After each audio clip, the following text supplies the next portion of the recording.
Good evening, everyone, and welcome to this analysis of 2021 EOM 3, Endeavour Open Mock Cat 3. Let's start with understanding what the VARC sectional was like. So let me quickly take you through the VARC sectional. Let's look at the various question types. Let's start first with the overall pattern of the sectional. So again, like we've had our previous patterns, this was also based on the 2020 pattern, CAT 2020 verbal sectional, which means this had a total of 26 questions for 40 minutes with 4 RCs, okay, making for a total of 18 questions, 2 RCs with 5 questions each, and 2 RCs with 4 questions each. There were 3 parajumbles, 3 summary questions, and 2 out of context questions. What are we going to regard this sectional as? Considering the length of the RCs, you'd find in comparison that the RCs of this sectional are slightly longer, and the topics that were slightly dense, a couple of them, will want to consider this sectional as a moderate to difficult one. Okay, definitely with some leanings or towards the difficult side in terms of the language used in the RCs. So what was the first passage? RC1, to do with physics, the theory of the multiverse, a universe that's constantly expanding, and the multiple universes that we are talking about. So yes, physics, a bit of quantum physics, and therefore slightly heavy language with jargon. So for a student without a physics background or without a strong comfort with reading of science articles, this might have been a little challenging because the first few paragraphs did involve some close reading. Add to that, it had 615 words and 4 questions, not 5, 4 questions. You'll find that 2 of those questions were quite challenging, the 2 inferences. Other 2 were okay, could have been done. But the whole idea of this passage was that it's a lengthy one, slightly difficult to read, okay? What about our next passage, passage 2, to do with science, climate change? So while the idea is a familiar one, the overall idea and the topic is a familiar one to us, this specifically dealt with the details of the decline in Arctic sea cover, that is the ice cover declining, which led to enhanced evaporation, which increased the snowfall occurring in the southern regions, all right? Which is very technical. The explanation was very technical, required very close reading. You could not miss out on any details because the moment you missed out, the understanding of the idea would be affected. So in that sense, yes, this was also a slightly heavy reading. What was the length of this passage? 630 words again, 600 plus, which is again a long passage, 5 questions. However, in comparison with the first one, you'll find that some of these questions were much easier. The weaken question was a pretty straightforward one. You could identify the detail that weakens. There were 2 further application questions, one of which was slightly difficult. The other was moderate. The main idea was a fairly moderate one. One of the inferences was a little challenging, but overall RC2 would have been good to start with, despite the fact that the initial few paragraphs had to be read carefully. You had to understand what exactly, especially when the various geographic terms are mentioned, and you have details like southwards, increased snowfall southwards, south of this region, and certain names of seas, etc. mentioned. So careful reading was required. But definitely, in comparison with the first one, this would have been a passage open to, open to selection by many, open for selection by many students. Many of you could have taken this easily. What about RC3? Environment, carbon trading mechanism employed by China to curb emissions. And what's the efficacy of this mechanism that they've set up? How efficient is it? Is it going to bring about the expected results? Fairly okay, far better than your previous 2 RCs. The length is also roughly around 500 words and 4 questions. Unfortunately, you could have looked forward to more questions here because it was an idea you could relate to easily, fairly structured. Moderate to read, And you'll find that 3 questions here are moderate. So between RC1, RC2, RC3, a very good pick in terms of understandability of the ideas as well as the questions would have been RC3. Okay. What about RC4?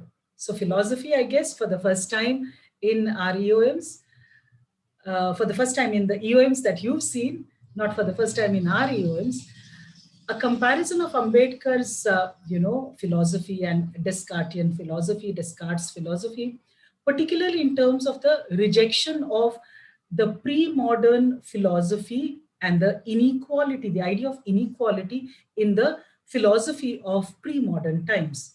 So how have both of them rejected the idea, the notions of inequality that pre-modern philosophies justified, right? There was also, therefore, the departure between the two. That is, Descartes did a blanket rejection of the idea of inequality and he completely accepted modern ideas, whereas Ambedkar rejected the inequality, but he also looked for, instead of completely accepting modern ideas, he'll also look for alternatives. And the one alternative that he came up with eventually is Buddhism, right? So the passage is fairly structured that way, fairly structured. But because it makes use of philosophical terms and the language is philosophical, it is a little heavy, right? And the length, 735 words, the length makes it a little challenging. You will have to invest more time in reading this. And that's why it's called difficult. The language is not totally abstract. It's not like, pure philosophical language, which can be very challenging. You can still manage this. There's a nice structure to this passage that makes it easier for you to relate to things.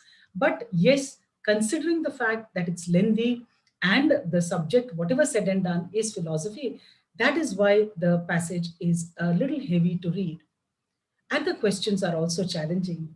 So if you did not pick this passage because you sense that the subject was philosophy and philosophy is not your cup of tea, then that was a good decision.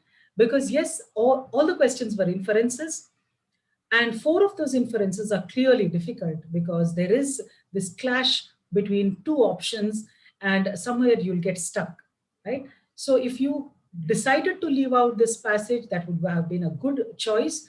If you had taken the previous passage, that is the third one and the second one, these 2 passages to start with, and then maybe 1 or 2 of you who are comfortable with physics and can read this very easily would have also taken the first passage. So 3 passages, the first 3 is what we'd recommend. What about the other non-RC questions? So the 3 parajumbles should have been taken because at least 2 of them were very easy. The links that you would find in question 20, which talked of the quality of light and poetry, the 3, 2, 1, the first 3 links are so very visible, so very evident. And the fourth sentence automatically falls in place. Likewise, question 21, where you're talking of, Rutger Bregman's book, had very, very visible links. 3 stood out as the starting sentence, and then 4 to the connect with, which refers to this book, and then the last sentence that falls in place. The only slightly difficult one, I really wouldn't call it a very difficult one. This is moderate to difficult because there was that one confusion between 2 sentences. Would you want to start with sentence 3? Would you want to start with sentence 1? Sentence 1 makes a reference to binary tales, how the future of the fantasy sports industry hangs on binary tales. Now, if you didn't understand the binary, the 2 stories or 2 2 narratives that are, presented in the other 2 lines, then you'll think that we have to start with the first one. But the first sentence is actually what comes into place after you understand the 2 sentences, that is the second sentence and the fourth one, that is 2 and 4, which talk of the ban on PUBG. All right. So that's what made this slightly confusing. But overall, parajumbling as an area of questions should have been addressed, because definitely something that you would have gained from. So this time the parajumbles were easy. Next, the summary questions overall, I think, can be marked moderate. It wasn't very difficult for you to eliminate the options in question 22. The paragraph was a very brief one, just 80 words. The idea, how presence is more is a little more important in matters of productivity is also well understood. Likewise, Ishiguro's The Buried Giant and its genre, what genre it belongs to, the paragraph is not very difficult to read, but what makes it a little challenging is this clash between two options, because if you miss the detail that this paragraph talks about how it was challenging to classify this, not that it cannot be classified. So instead of taking an extreme stance, what the paragraph is saying is that classifying it is a challenge, right? But that doesn't mean that it cannot be classified. So if you understand that detail, you'll probably get this right. Slightly confusing options. The third paragraph, that is question 24, which spoke of writing Chinese characters and the complexity involved in it, again, wasn't a difficult one, could have been taken very easily. So two moderate summary questions, one slightly difficult one. So maybe if you invested about 1.5 minutes per question here, or maybe 2 minutes for question 23, and 1.5 minutes for 22 and 24, which is a total of 3, 4, 5 to 6 minutes, this would have got you some good rewards. Likewise, an investment of about 5 minutes to 6 minutes, 5 minutes or so in parajumbles also would have got you good rewards. Okay. Finally is the two questions of out of context. The language was moderate, but maybe you could have avoided this, because though one question is the 26th question, the sentence did stand out, but I'd still say that considering you had 5 sentences to read and 4 sentences to connect, with each other, this would have taken some more time. Question 25 particularly was a difficult one because every sentence made some reference to ban on plastics, and therefore to figure out which sentence is out of context would have required some more time. Anyone who got into this question might have spent a 2+ minutes here or a 2.5 minutes, which is really a little more time for this. And still you would, have, there are chances that this would affect your accuracy. 26th was an easier one. You could relate to this, okay, but yes, a little time. This would also take you some 1.5+ minutes, closer to 2 minutes to read and solve. So maybe the out of context could have been avoided, but summary could have been taken up, the parajumbling could have been taken up, and clearly two passages that stand out for any of you who are comfortable with the science and science physics reading. Even the first one could have been managed.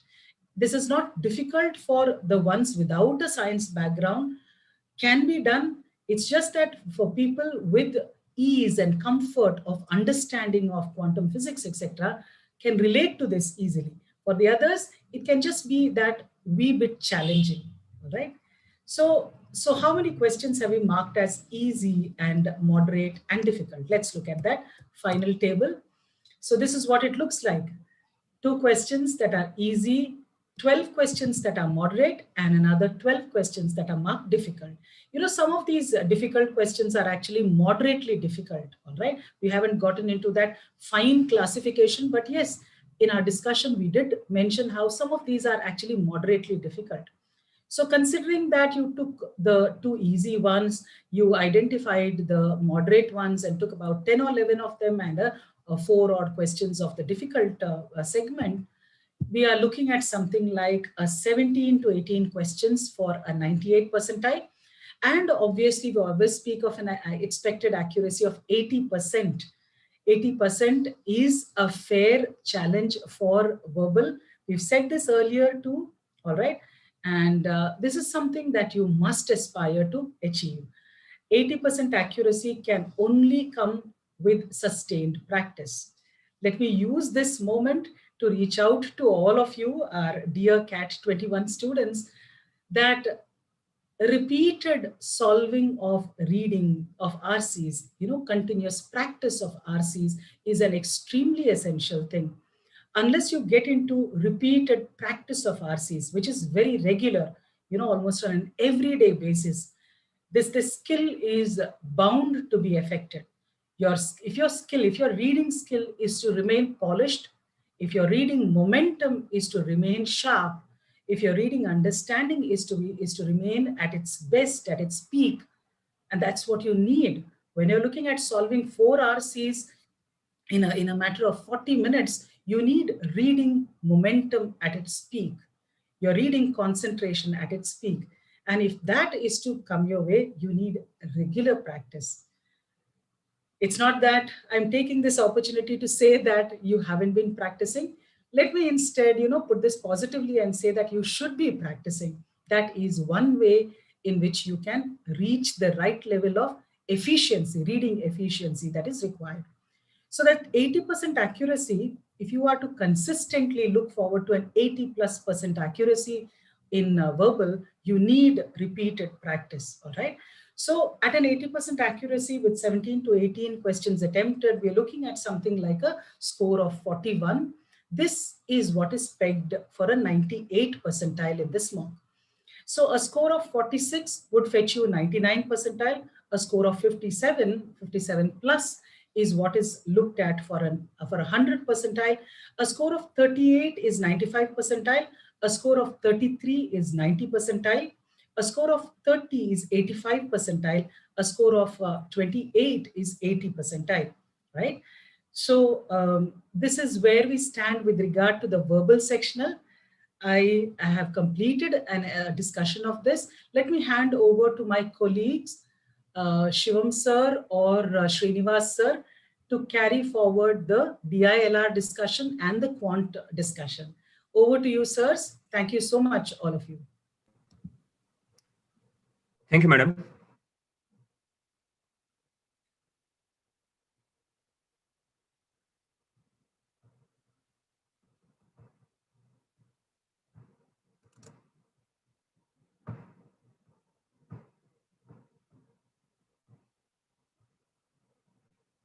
Very good evening, all of you.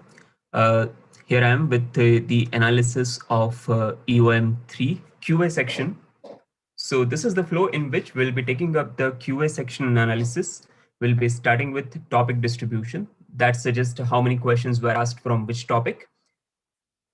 We'll be following it up with question mapping. We'll try to categorize each and every question in terms of that difficulty level. Either it is easy or it is moderate or it is difficult. I have introduced one more category over here, which is moderate and time consuming ones. Okay. Then we'll discuss the expected attempts. Having done a proper math on easy, moderate and difficult, we'll try to arrive at an expected attempt. And finally, we'll look to see what is the expected score and their percentile equivalence in this particular test. Okay, so let's start with the first point, which is topic distribution. This is how the topic distribution looks like in EOM 3. So you can see there are 4 questions from numbers. There are 3 questions from time and work, 2 questions each from percentage, set theory and circles, and 1 questions literally from every topic, that is profit and loss, average, partnership, time and distance, time and work, progression. I'm sorry, time and work is 3 here. That's the typo here. Okay, time and distance is 1, progression is 1, functions is 1, inequalities 1 question, lines and angles 1 question, triangle 1 question, quads, polygons, special properties, and miscellaneous arithmetic, each carrying a weightage of 1 question. You can see permutation, combination, and probability being absent here, but the rest of the chapter is finding sufficient coverage over here. Let's move to the classification of question. I'll first try to look at the set of easy questions. So this was the first question given in the paper, which was based on percentage. So a number was there, which was supposed to be increased by 33.33%, but by mistake, it was decreased by 33.33%.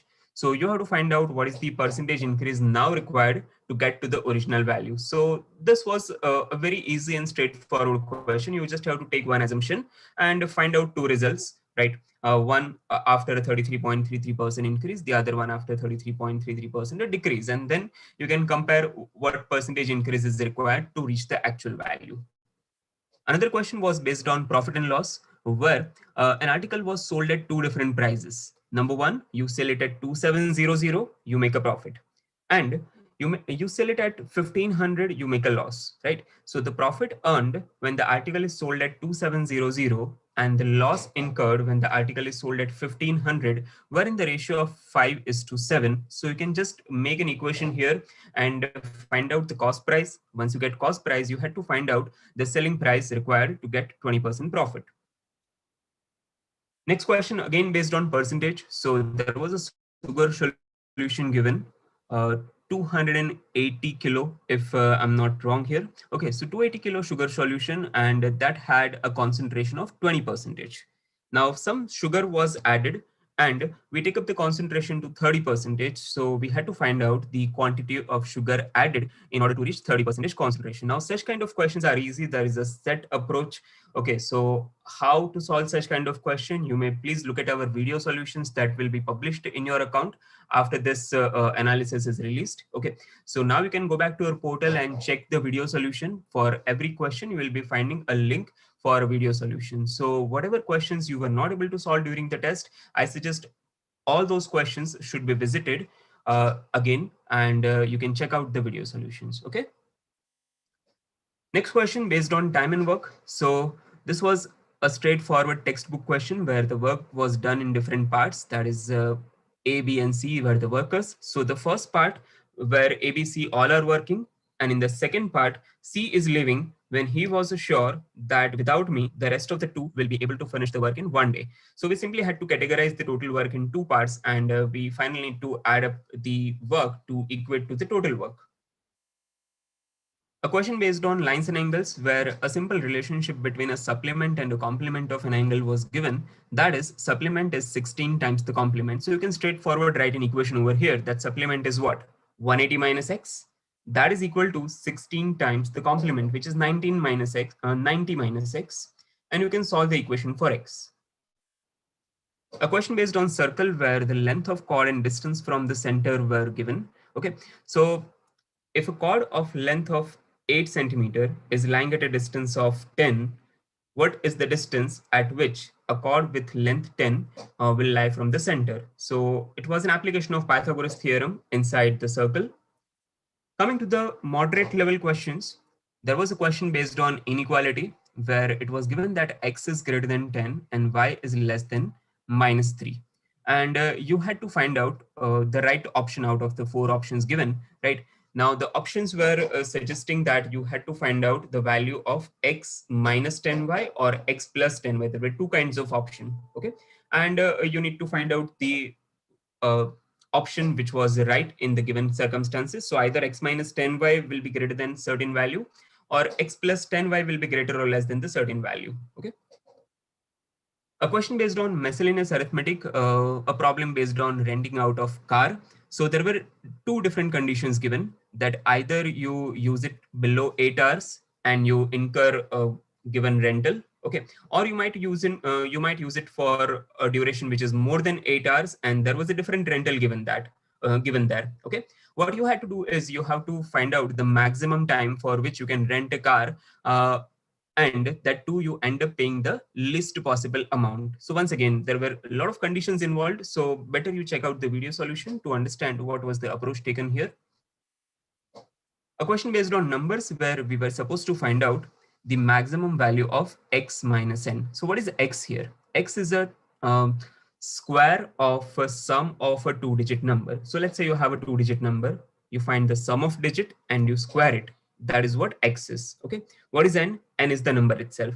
And we wanted to find out the maximum value of this. So yes, a very commonsensical approach that if you assume the largest possible 2-digit number, which is 99, you have the highest possible sum of digit, which is 9 plus 9, 18, and you have the highest possible square of it, which is 18 square, 324. Okay, so that was the logic here. A question based on partnership where it was given that A invest half of what all the others invest. Now, one thing that you had to understand over here is that when A is investing half of the remaining 3, okay, which is B plus C plus D. So automatically you get the ratio of A upon B plus C plus D is equal to 1:2. And therefore, if the ratio of A to others is 1:2, then A is 1/3 out of the total. Now, once you're able to understand that, the question becomes very easy. Okay, so A is 1/3 of others. So similarly, there were two more conditions given, like B was 1/4 of the total and C was 1/5 of the total, right? So if you add these three, 1/3 plus 1/4 plus 1/5, you get the rest of the part, which was the share of D. A question based on numbers where the given binary number, which was 11000011110101, was supposed to be converted from binary to base 8. So there is a proper approach to convert a binary number into base 8. Okay, what you have to do is you have to make pair of 3 digits at a time and start finding out their place values. A question based on weighted average was given where there were 3 different classes, each having a different average. Now, when A and B are mixed, you get a particular average. So you can find out the ratio of number of students in class A and B using the alligation rule. Same way, when B and C have been mixed, you get some by average, which was given in the question. So once again, by applying the alligation rule, we can find out the ratio of number of students of B is to C. Okay. Then we have to find out the common ratio A is to B is to C. And once we get that, we have to apply the weighted average concept. A question on progression where it was given that S19 is equal to S30. Okay, so that is sum of first 19 terms is equal to sum of first 30 terms.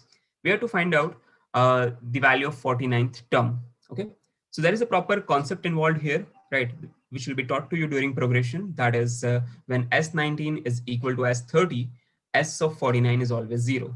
But remember, this is S of 49 only, right? Using this S49, we had to derive T49.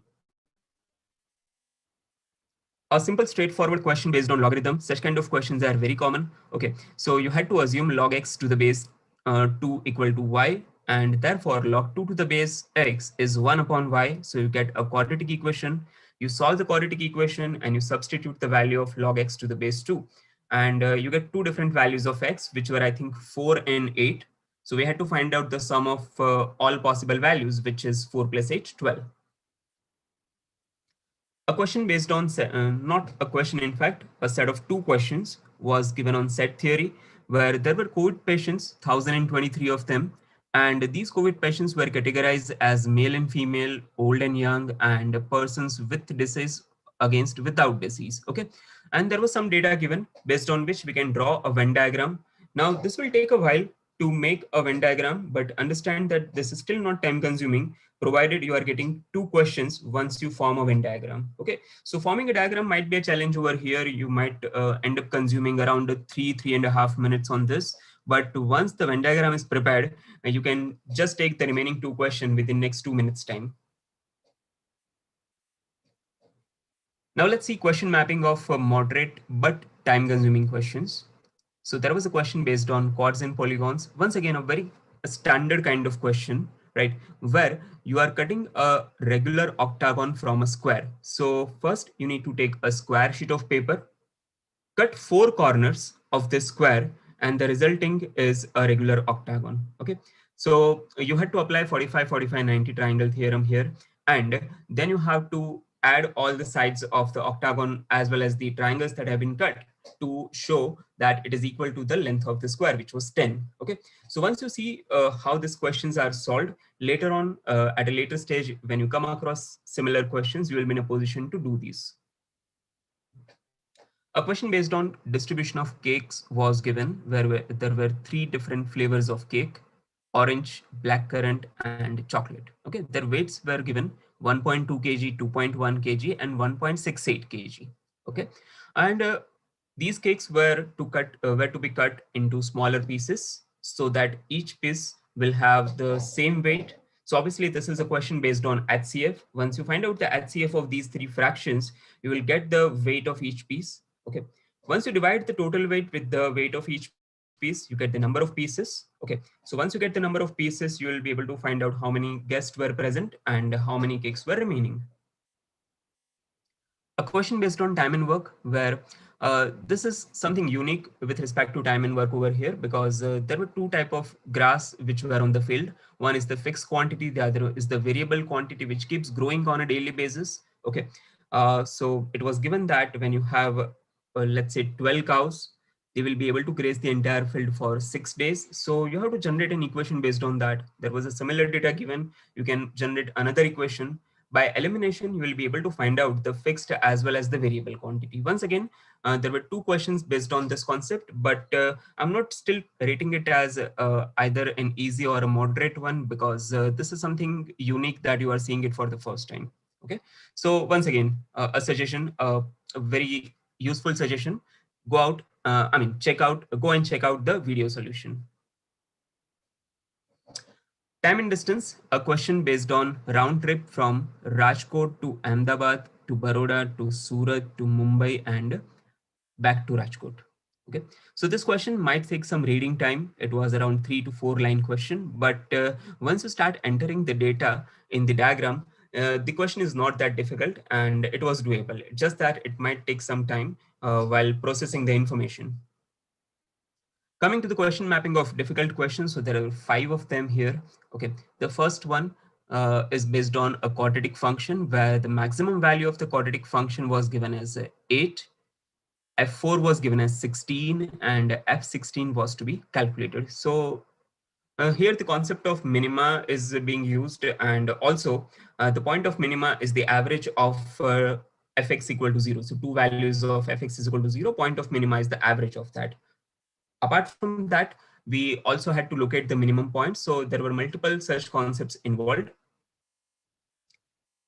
Question based on special properties. So this is where you have to assume y and z being equal. Why do we assume y and z to be equal? Because we are trying to maximize x. So y and z need to be minimized, and we need to suppose equal values for them. Okay. So putting y equal to z and substituting those values in the equation, we'll be able to derive a value of x, which was ultimately running into a quadratic equation. A question based on numbers, where we had to find out a remainder when 5 raised to 3456 was divided by 23. Now, let me tell you, this question can be solved using something called Euler's theorem. Okay, so this is something that we'll be learning at an advanced level while we are doing quant marathon, right? So there will be a particular topic called Euler's theorem and the remainder based on Euler's theorem. So this thing will be taught there, right? So don't get surprised that we are not able to solve this question and we don't know this theorem. Just relax. This will be taught to you at an advanced level. A question based on triangle, where we had to find out we had to insert a largest square in a triangle. Okay, and once this largest square is inserted in a triangle, we have to apply similarity to get the value of the side of the x. Once we get the side of the x, we can find out the area of the upper part of the triangle, which was shaded in the diagram. And last question, which was based on circles. So there was an obtuse angle triangle given in the circle, and 2 of the line segments were perpendicular to each other. Well, this was a simple concept application, but it required some time, or a lot of students might not be able to understand what is exactly given, and they'll not be able to form a diagram maybe with 1 or 2 attempts. Okay, that's why I'm putting it under a difficult question. So this is the question distribution. We tried to categorize the questions as per the difficulty level, and I have tried to attach the logic. Why am I classifying a particular question as an easy one or a moderate one or a difficult one? Okay. Now let's look at the expected attempts based on the discussion of the difficulty level. So this is what we are expecting. There were 6 questions we categorized as easy ones. We expect you to solve bulk of these questions, which is 5 is my expected attempts out of 6. Okay. Moderate questions, again, there were 10 of them. And here again, we are expecting bulk of attempts to be done. Okay. So 8 is an expected attempt over here. From the remaining 2 categories, I'll not be expecting much. From moderate but time consuming, I can expect around 50 to 60% of the questions, whereas from difficult, I can expect around 30 to 40% questions. Okay, so this is how I'm expecting 18 as a good attempts out of 26. And if you maintain 80% accuracy with this 18 attempts, you will get 14 correct, 4 incorrect, and because of that, your expected score should be 38. Okay, this expected score is straight away my 98 percentile. Okay, So look at the detailed chart here. 98 percentile is capped at 38. The calculation I have already explained to you. Okay, if you're aiming for higher like 99 or 100, 99 is available at 41 and 100 is available at 53. But if you are starting out, which most of the students are at this point of time, okay, because we are still in April and we are starting out with our mock test. So a lot of students might not have gotten themselves into this range. Okay, so the very first challenge for you is the bottommost row. Okay, you need to look at 80 percentile and the target score. Okay, so just try and reach this level, 19 to 20 marks. So that will get you an entry into this table. Okay, you start from 80, you stabilize over there, and then you set a target at the next level, which is 90 percentile, which is available at 28, and 95 percentile is at 33. Okay, so get an entry into this table. Okay, stabilize your score over there, and then aim for the next target. That's how you have to approach this. So this is it from my end. I'll now hand over to Srinivas sir to take up the DILR section analysis and the overall one. Thank you, Shivam sir. Sir, you might have to make me a host or co-host. Sure, sir.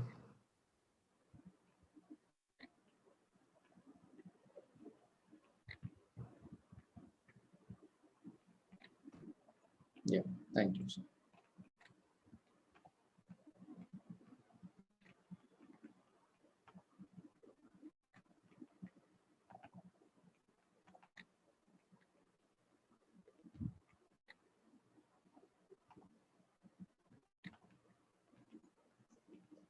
Hey, hello everyone. So here I am with EOM 3 DILR section analysis. So you would have gone through the verbal and quant, might have gained some good insight into it. So I will take you through this part of the journey. Here we go as we go along.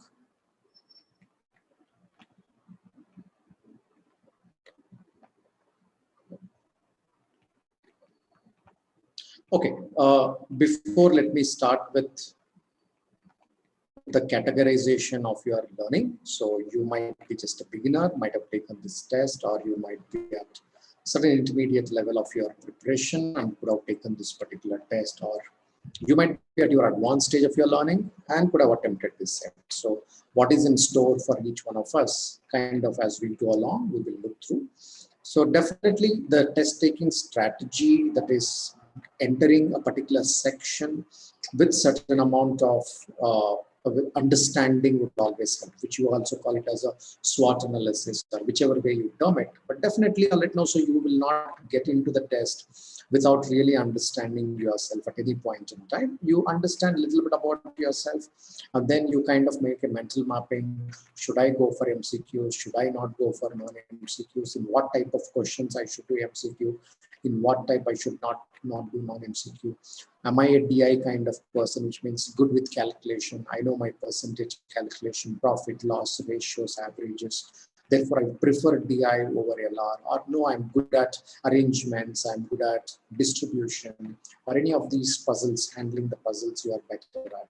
Then naturally, I'll let you know that, okay, you first get into this section and look for those kind of puzzles, right? So therefore, understanding a little bit and then approaching with a little bit of conditioned mind would definitely help, right? Rather than going with completely an open mind, right? Yeah, that because going with a complete open mind without an expectation might not bring the best out of you, right? You need to be flexible, but at the same time, you go with certain expectation and certain understanding of your own strengths and weaknesses, right? Okay, so let's understand. So also in a given set, you don't have to attempt all the questions. That's very important, because some people, when they get into a particular set, they think, because I understood this particular set, I might want to answer all the questions presented under that particular data set.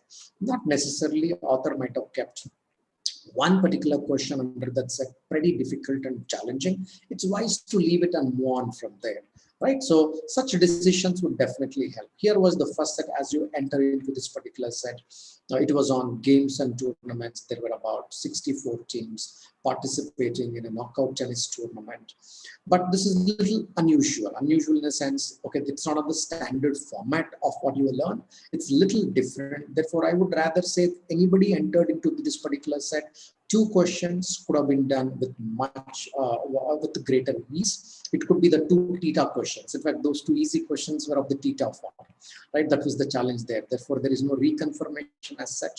When you do the type in the answer type, it is not an MCQ. There were 4 questions here. 2 of them were MCQs and 2 were non-MCQs. In fact, the MCQs were pretty direct and easy questions. Non-MCQs wanted in-depth reasoning, because this was not a conventional, usual games and tournament-based question.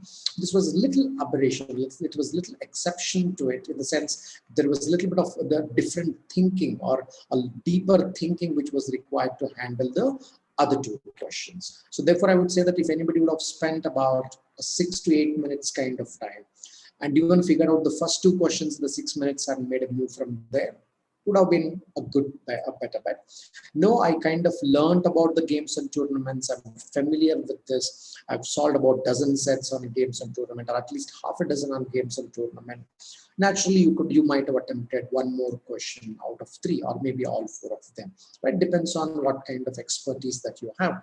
So will you take this in the first round or second round? Depends on the background. If you're beginning, not too much of idea about this, naturally you would not be considering this in the beginning. You might want to come back in the second round when you attempt it. So what do you mean by the first round? First round questions are those which you feel more confident about attempting, which you feel more confident about getting in, right? Yeah. So you might have read this set, then you would have taken a decision, should I do it now or at a later stage, based on your preparedness to handle the games and tournament based questions.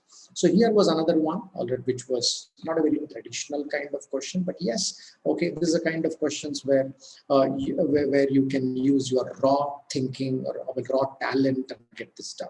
There was an industry here, there was a factory, and there were about 9 containers. Each container can hold about 100 liters. And there were 4 guys who are operating in 4 different shifts, 9 o'clock, 11 o'clock, one guy comes at 1 in the afternoon, the other guy comes at 3 in the afternoon, things like that, right? And then they had a peculiar way of filling these containers with 20-liter buckets, right? This was about this particular set. So it wasn't really difficult one. So this, somebody could have handled it with a bit of raw talent as well. Therefore, I put it under the medium level difficulty one. So this could have been taken either in the first round or second round. So based on how confident you feel about these kind of puzzles, right? So good to go in the first round for some people. Some if you feel that no, I'm looking for much more familiar set in the first rounds, might not be a familiar kind of type. So it can be the second round, but most doable question, right? If you're well recovered before the test and you would have taken this set with a good frame of mind, I'm sure you could have done it in about 7 to 8 kind of minutes, right? You could have done at least 2 or 3 out of 4 questions. See, again, you don't have to do all 4 questions. There might be 1 question which could be a lot trickier. You can leave that. 2 questions were certainly doable. It was just about the other 2 questions which were having a kind of a trick.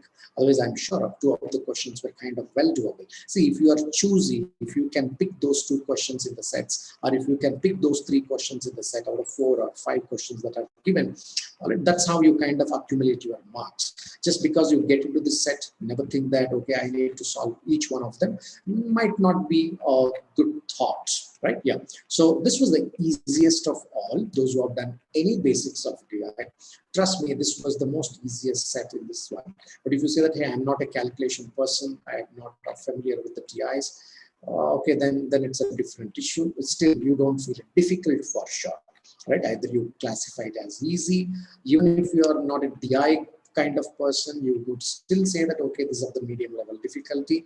Nobody can claim it to be really difficult question because the numbers are all 2-digit numbers, very simple numbers, can be worked with, right? Yeah, of course, there were a couple of trick questions again here, but 2 questions were straightforward and doable. Maybe 3 questions, but there was 1 trick question maybe here and there. But yes, barring that particular question, the rest 3 questions were kind of doable. 2, anybody should have handled it. Already in about 6 minutes time, if you had handled about 3 questions, could have been a good bet, or put about 4 questions, or if you're quite familiar with DI, all 4 were doable in about 8 minutes, right? So that could be a kind of time this set would have taken. I would rather classify this more as an easy set. Okay, and then here was a massive set. Not a difficult one, those who have done enough analytical puzzles of the deeper nature. Distribution type especially, right? This was about mapping the name with the father's name and surname, right? The name had 3 parameters, name followed by father's name followed by surname, and the marks that they have obtained, right? This is what we were trying to map it out here. Sure, it does take time. It might take about 12 minutes, no doubt, but short you would be getting the answers. The good thing about this particular set was all 6 were theta questions. Therefore, there was a lot of reassurance. In case you would have got it wrong somewhere, there was you could have quickly gone back and rectified at some point in time. But yes, you take up this kind of sets provided you have the exposure to handle the deeper sets. No, I handled only very superficial ones, then definitely this could have challenged you, right? But not if not. Okay, it was doable in about 12 odd minutes, but that would be a pretty good time to answer all these 6 questions. All right, then there was this last question here. This was completely theta question. And it on the face of it, it appeared like, hey, this was a Venn diagram for 5, because there was mention of math as a subject, physics as a subject, chemistry, biology, and English. Right? It appeared on the face of it like Venn diagram for 5, or the I may have to arrange the data, organize the data for these 5 subjects. On the face of it, looked massive. But those who had sufficient exposure to Venn diagrams, the varieties again. So it's not about doing the Venn diagram for 2 or 3, not already, but the varieties, sometimes 4, and even within the 4, there are various varieties. Those who had that exposure to the varieties, I'm sure they would have rocked this particular section, but they rocked this particular set, but not a great set to do, for a simple reason. All 6 questions were theta questions. Therefore, I am not in favor of this particular set for a simple reason that all 6 are theta questions. There is no reassurance on what numbers you are plugging in, or it might happen that you might be plugging you might be plugging wrong numbers for every question. That's quite possible in this, right? Therefore, naturally, unless somebody is super confident of handling a Venn diagram for 4 with a variation that is tending towards 5, this might not be a great set. I would rather suggest whatever you have done, take a look at the video solutions for these sets, probably uploaded by today, tomorrow. So take a look at the video solutions for some of these particular sets as to how one should have approached them.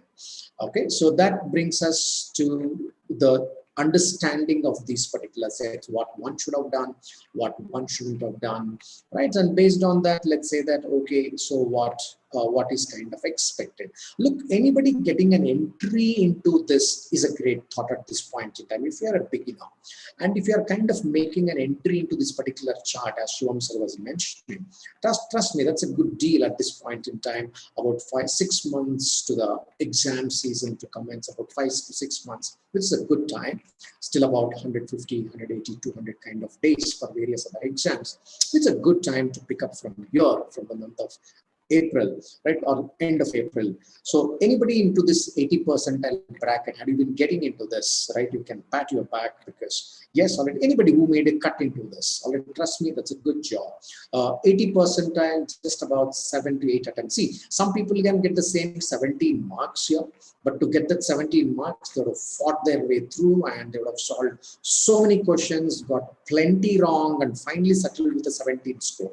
That's also possible. At the same time, you can be judicious, right? You can handle the questions with greater, handle the question, handle the questions within the set, maybe 1 or 2 of them there, go to the next set, handle another 2, maintain a great accuracy. There are multiple ways to get the same score, 17, to make a cut into this 80 percentile, right? 90 percentile, about 21 marks, not really a big deal. Already, even somebody would have answered 7 questions right, all 7 attempted 7, got all 7 right, would have made a cut into the 90 percentile. Big deal, right? 90 is a good number to enter into, right? So therefore, if you look at this, you got to keep your calm, be composed, be in control, don't let go your control, in the sense like, you're spreading your attention thin and you're panicking, trying to attempt too many questions, trying to make certain assumptions in between, getting anxious, getting frustrated. That's not the way to approach a particular section. All right, now read 2-3 sets, look already what you want to do. Even had you attempted about 2 or 3 sets with about 2-3 questions in each particular set, I'm sure you have made a cut into 90 percentile. Thereby, the rest of the scores follow, right? So 98 percentile can be taken as a good benchmark figure. So that even comes at a dozen question, answering about a dozen question. All right, if you are calm and you've got good practice, I'm sure as I put the timelines out there, most of the sets would have taken about 8 minutes, right? And you had about 40 minutes for this. Even if you say that 10 minutes was the planning time, that's a decision-making time is about 10 minutes across these 5 sets, which means about 2 minutes is the decision-making per set. I'm sure you would have got a good working time of about 30 minutes, right? So because in that 10 minutes, you would have decided what to do, what not to do. 30 minutes is a good time because the average time taken per set was about 8 minutes. All right, that's what we were discussing. So which implies you could have closed anywhere between 3 to 4 sets. Definitely, you would have landed somewhere closer to the 98 percentile there. Right, yeah, 100 percentile was a big asking at 53. Reason being, those who are well versed with the logic, but the sets here were quite manageable. There was not a single difficult set, right? Either they were moderate and time consuming, or they were of the moderate difficulty level. Well prepared people might have definitely handled it better to get into 99 and 100 percentile. Okay, that's how this whole thing of DILR looks. Let's now look at how do I get the good overall percentile, right? Because this is section wise. What we learned so far is we started with VRC, which the ma'am have taken you through, then Shivam sir has taken you through, the QA I've taken you through, the DILR. Let's see how one can score a better overall, because even to get a better overall doesn't mean that you should be good in every single section. Right? It's not that to get an overall 98 percentile. Should I get 98 percentile in every single section? No. All right, because we would be good in some section, we might not be that great in some other section. You can always balance. As long as you make a cut into 80-85 percentile, you'd be clearing the sectional cutoff. Why we are targeting this 80 percentile? Reason being, most of the top B schools, right, including the top IIMs, would have 80 percentile as the sectional cutoff. Okay, by scoring 80 percentile in one particular section, will I be able to score 99 percentile overall? Of course, yes. You can do exceptionally well in the other 2 sections to get that kind of math done. Okay, let's take a look here. Let's take a look at how do I score a better overall percentile. Okay, if you take a look at, let's take one of the figures just to understand what I meant. Okay, let's take 95 percentile, for example, 95 percentile. Look, 95 percentile in overall look like 38. All right, you've got to look, sorry, to in VARC, to get 98 percentile, one should get 38. In DILR, one should get 27. Right, whereas in QA, one should get 33. If I add up these 3 numbers, assuming that you got 98, 95, 95, 95, add up these particular numbers, all right, that is becoming 98 marks, right? 33 plus 27, which is 60, 60 plus 38, which is 98. So should I be, if I get 98, trust me, all right, if you get 98, you'd be closer to 97.5 percentile, right? Or 97 or 97. So look at this. What is that 95 percentile overall requires 84. Assume that you are not so good, or you are not so good at DILR.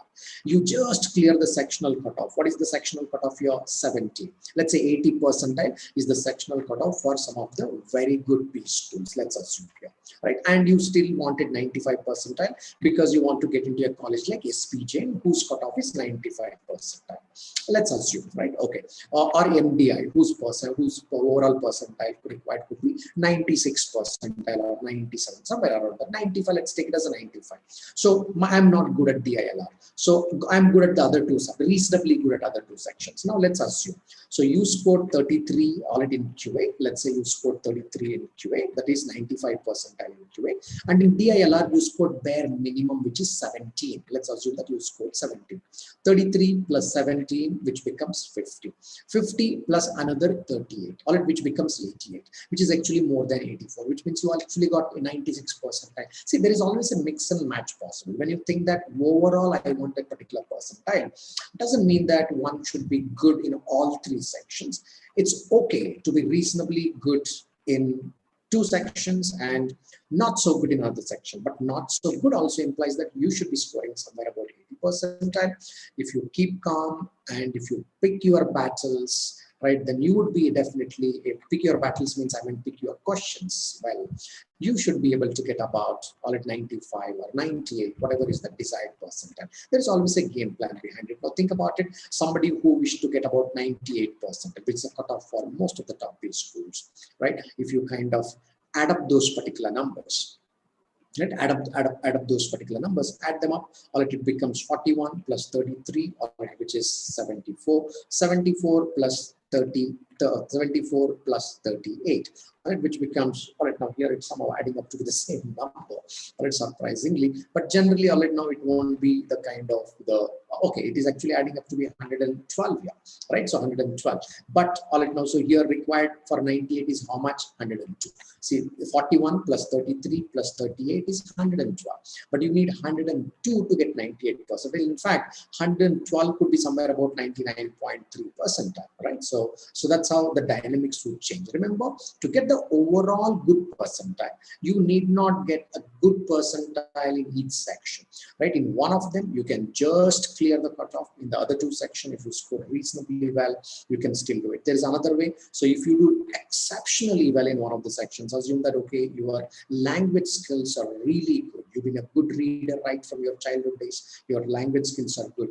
You can kind of score about 50 marks out there, right? So for example, if you want to get 98 percentile, hey, can I straight away score 50 marks from English? Possible, because your language skills are pretty good. So your target is 102 marks, let's say 98 percentile in this paper. So you might have scored 50 right from here, right? And then from the other two sections, you could have managed the remaining 50 marks, right? Which is quite possible from DILR and QA, right? You could have managed the remaining marks from there. That is also a way to handle this. There are multiple ways to handle the overall cutoff. So they don't panic, right? So develop your skills. And if you have one strength already in place, trust me, your half battle is won technically, right? If not so, develop reasonably now across the spectrum, develop the skills. So here we go. That is from our end on this particular EOM. I wish you the very best for the forthcoming test and your preparation. Thank you.